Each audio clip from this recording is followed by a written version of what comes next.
প্রথমে আমরা পানিকে পানিকে দেখব এই ফিশারি কি করে চিংড়ি চাষ হয়। এই পানিকে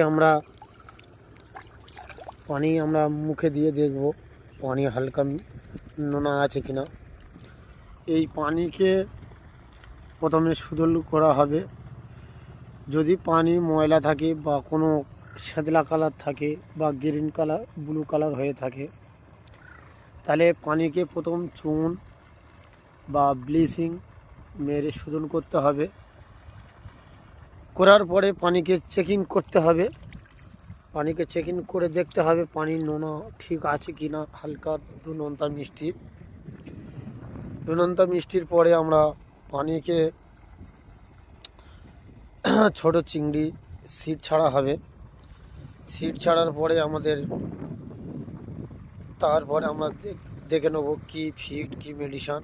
আমরা আপনাদের পরে ভিডিও থেকে পাঠিয়ে দেবো যে সিট ছাড়ার পরে কি ফিড মারতে হবে, কিভাবে কি পরিস্থিতি সেইগুলো দেখাবো।